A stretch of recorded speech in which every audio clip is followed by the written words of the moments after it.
Hey everybody, my name is Matthew Sambanis. I'm a certified public accountant. My firm is based in Long Island, New York. And in today's video, we are going to discuss the Federal Reserve holding interest rates steady, what they're going to do next, and the real economy. Meaning the real economy referring to home prices, student loans, Starbucks, McDonald's, which is where most Americans go every day or every other day, which is a sad fact, but it is a fact. We're going to discuss the U.S. debt, and we're going to discuss other offbeat items that really show how the economy is doing, in particular referring to Pinterest, who recently came up short on their earnings guidance or on their revenue guidance, and Wayfair and shoplifting. So just as a side note, by the way, at the end of July, for the last 2.5 videos that I did, I recently got monetized, and I just like to be out front and open about that. So thank you. I'm very grateful that I hit 1,000 subscribers. It was actually, now we're at 1,100, and for the last 2.5 videos that I made, and I say 2.5 because when I had filmed the third video I just did, the third most recent video I just did, I had hit the 1,000 mark, so I was able to monetize that video about halfway through. So between that video, which I monetized halfway through it, and the last two, I've made a whopping $36 or $37, which, listen, it's better than nothing. I'll take it, and it's a heartbeat, and I've been doing this, I'd say for a year now, but it's realistically closer to 6 months because I couldn't do any videos during tax season, or I just wasn't able to. And another side note I'd like to point out is in the last few videos, a few people suggested to get a screen for the microphone, which is what I have on. So please let me know how the sound is. And if you're into economics, finance, making money, or other things of that nature, please be sure to like, comment, and subscribe. So anyway, without further ado, central banks leave policy rate at 5.25% to the 5.5 range. Investors see Fed is locked and loaded for September cut. Fed to hold next meeting 7 weeks before U.S. elections. Powell says decision to be driven by data, not politics. All right, well, first and foremost, if it was driven by data, interest rates would actually be much higher, and they'd have continued to go higher instead of lower. So that's BS, and not politics. You're doing it 7 weeks before an election after not doing it for 2-3 years. I also call BS on that as well. Basically, he pushed the message that, basically he was hawkish, noting that, they're looking for quality disinflation, and that if common data evolves as anticipated, support for cutting rates will grow, right? Except when you look at all the inflation reports, they're way above 2%. They're not even averaging 2%. And historically, since COVID, for the last 4 years, inflation has come in hotter than expected. So imagine you you gain weight, right, for 4 years, 48 months. And then for 1 month or 2 months, you actually lose weight. What is the historical norm? Gaining weight, right? So just because you lose weight for 2 months, does that mean you can then turn around and start binge eating again? No. Can you increase your appetite? Yes. But should you start eating more again? No, because you're going to gain weight. So you want less calories. So it's, literally counterintuitive what they're doing here. But again, they want to not crash the economy. And the other part is, depending on how high interest rates are, is how much debt we pay, on the national debt. Never mind that affects credit card debt, auto loans, and everything else, mortgage rates, which have gone up through the roof. So a lot of people are very unhappy about interest rates being up, but the benefit of it is the prices have gone down. They've not gone down enough. They've not averaged 2%. At the worst, they said inflation was 9%, which, going off of the government's numbers, really means 19%, which is really hyperinflation in my opinion. Wow. And I'm not even angry yet. And now they have a dual mandate as well, which is also not true. And, the decision has been unanimous for 17 straight meetings, which to me means, you have nobody dissenting at the Federal Reserve. You have nobody thinking outside of the box. If you have a panel of people and everybody concurs about what to do for 17, straight meetings, that's an issue, maybe a conflict of interest. And you got to say, hey, what's going on here? And when you go a step further and you say, what's going on? U.S. home prices rose for the 15th straight month in May despite soaring rates. And the cost of living, as we all know, since COVID hit, since inflation exploded, has gone up substantially. By some estimates, over 100%, which would average 25% annual inflation, which is hyperinflation, right? And home prices continue to go up. Now, that's two parts to that, right? The first part being a lot of people don't want to sell now because they have an interest rate of 2% or 2.5%. And yes, they'll get more money than when they paid for their house. But where are they going to go? Case in point, I have a 2.5% interest rate on my mortgage. I have a 15-year mortgage, easy peasy, right? When I bought my house, it was for about $380,000. It's now worth about $900,000. It's absolutely absurd to me. Yes, I could pay it off, or I could take whatever money I do have and put it towards a new house, but the juice isn't worth the squeeze, right? What am I going to go do? Buy another house on Long Island for $900,000 or go buy a bigger house for $2 million, let's say, and then get a mortgage at 7, 8, 9%? That would be crazy. So that's one part of it. The other part of it is people are broke. People are absolutely broke, and the cost of living is too much through the roof. So in particular, with rates remaining at above 7%,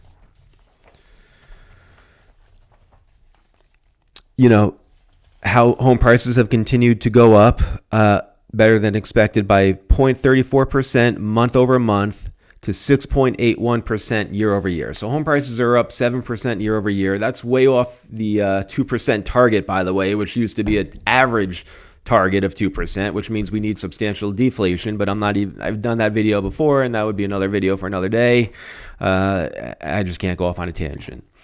And, touching on student loans, it's perspective, right? And if we look at things from a different perspective, if everything is that great, the economy is hunky-dory, everything's great under Bidenomics, who, I'm sorry, I can't help myself. Biden doesn't know that he's the president. He doesn't know what planet he's on. He probably doesn't even know that he dropped out of the race. He probably doesn't even know that he was in the race to begin with.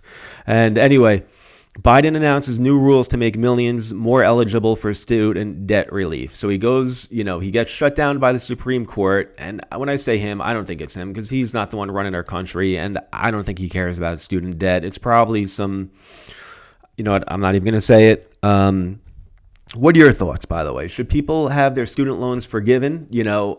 I mean, how is that fair to take my money, my tax dollars, and pay off somebody else's debt, especially after I paid off my student loans? That I'm not okay with that. Are you? I mean, I guess you're okay with it if you're a student and you have student debt and you want it to be forgiven. But anyway, so he announces new rules to make millions eligible for student debt relief after being shut down by the Supreme Court. I also did another video a couple months ago about how he was shut down by 2 judges, both of whom were appointed by Obama. And I'm sure this will get shut down as well, but they're going to send out emails August 30th to notify all these people that they may be eligible, but it does not guarantee email eligibility. And as an accountant, that means I'm going to have a ton of people calling me or texting me saying, hey, how do I get my student loans forgiven? And you know what? More likely than not, you're not going to, and you don't deserve it, and it's not right. So you took out a debt, pay for it. But the main point of that tangent is, if everything was that good and everybody was humming along and making money, you wouldn't need to do that, right? You wouldn't need to give people free money for votes or to get out of debt because they can't get out of it on their own because they weren't taught the basic of financial education, which is A, don't take out any debt. B, if you are going to take out any debt, make sure you have the money to. And if you absolutely have to take out debt, then always pay more than the minimum. You know what I mean? You have a $30,000 student loan for 30 years. That's $1,000 a year, but with interest, it turns into $80,000. I mean, have some common sense. Pay more than the minimum, or go get another loan and consolidate it. I mean, I'm sorry, with all due respect. Anyway, what else is going on in the real economy that shows that the economy is crashing? And, eventually the roosters have to come home to eat.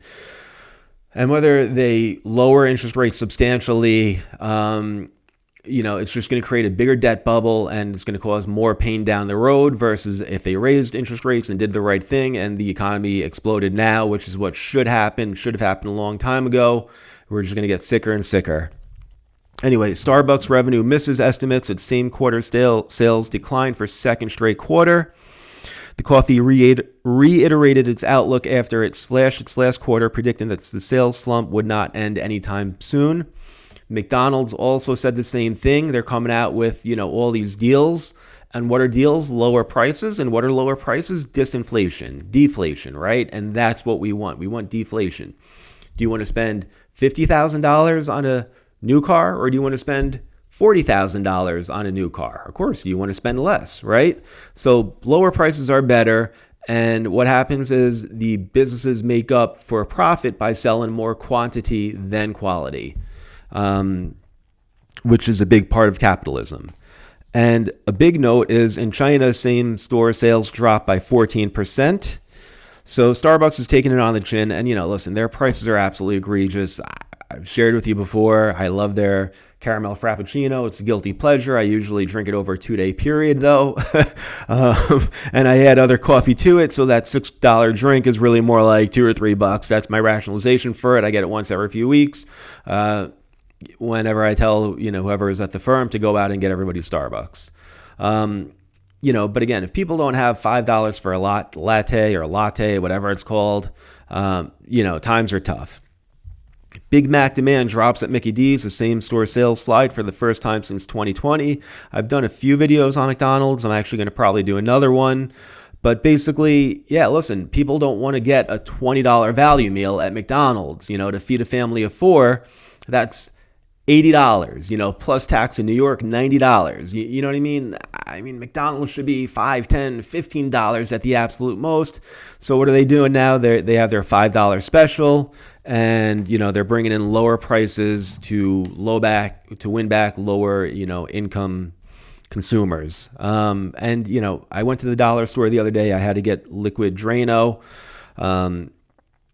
And, everything there is now $1.25. So, anyway, I got 4 bottles of liquid Drano, $1.25 each, $5 total. It was still less than the $10 I would have spent at Amazon, and it worked. But the point is, that's probably a close indicator of what you're going to get in terms of 25% inflation, not the 2-3% or even the 10% nonsense the Federal Reserve was counting. And if the economy in the country were that good, what else? We have $35 trillion in debt. Last month, the U.S. spent a record $140 billion on debt interest in June, 30% of all tax revenues, and that's going to be well over $1 trillion. And when you factor in the U.S.'s, annual revenue is about $6 trillion, we're SOL, so what do? You either raise taxes or you print more money, or you do the right thing, which is cut government, right? But of course, they're not going to do that. And, what does this account to? $196 billion in new debt per month, $6.4 billion in new debt per day, per hour, $268 million, $4.5 million in new debt per minute, and $74,000 in new debt per second. I mean, that's just absolutely scary. And, that's a major issue. One other company I want to comment on is Pinterest, which shares tumble on weak guidance, which not for nothing, their sales were up. I own stock in Pinterest. I bought it at like $15 or $20, I believe. Thankfully, it's gone up for me. Over the long term, I believe they're going to make money. Their monthly active users topped analysts' earnings. Their revenue was actually up as well, but they projected, lower guidance on their sales. And, Pinterest said that it expects third quarter sales to range from 885 million to 900 million, which equates to about 16 to 18% growth year over year. So it's not like their revenue is going down. It's just not going up as much as Wall Street wanted to. So they clobbered the company. But why is this a little ominous to me? And I mean this with all due respect. And, women are on Pinterest, and women are, spend a lot of money in the economy. So if they're expected through, Pinterest is what we're kind of using as analysis to spend less, that's a huge red flag there to me. And I'm sorry, we did have two other companies to mention. Wayfair. Wayfair CEO likens home goods slowdown to the 2008 financial crisis. By the way, is it just me? Is the economy crashing? Is it going to crash? Is the stock market going to crash? What do you think? Anyway, the CEO came out and said he likened the slowdown to the great financial crisis as the company reported misses on the top and bottom lines. And, they came out and said that they've seen similar declines to what they saw in the 2008 to the 2010 period. Again, over the long term, Wayfair will make money. Regardless, their revenue will grow. They're crafty.com. If the stock ever went down low enough that I thought it was a value, I would absolutely buy it. But basically, again, home goods are going down, sales are going down, and what's going up? The rate of shoplifting. So anyway, other crimes on a positive note has actually gone down substantially, lower than pre-COVID levels, but shoplifting increased 12% across the sample cities from 22 to 23, but by the end of 2023, the shoplifting rate was lower than 10% lower than 2019. So there was a few declines, but then basically some cities saw a surge of 40%, 42% in June of 2024. And Chicago, which had previously had a rate of 14.8% in May of 2020, skyrocketed to 40% in June of 2024. Meanwhile, the first half of 2024 saw approximately 2% fewer homicides and 15% fewer robberies than the first half of 2019, so that's good. Now, again, in a lot of these liberal cities, with all due respect, you're allowed to commit, you're allowed to steal now. So maybe that could be a big part of this. Or it could just be that people don't have money, and so it's easier to steal. You know what I mean? So when you take everything here and you kind of summarize it, yes, the stock market goes up. The stock market is definitely detached from the real world, and eventually I believe the roosters will come home to roost. And the solution is to save your money, earn as much money as you can, start up a side gig, expand your skills, become more self-reliant, set up a garden if you want, figure out how to cut your costs and other things of that nature. Again, if you found this video helpful, please subscribe, and hope you have a great rest of the day, and thank you.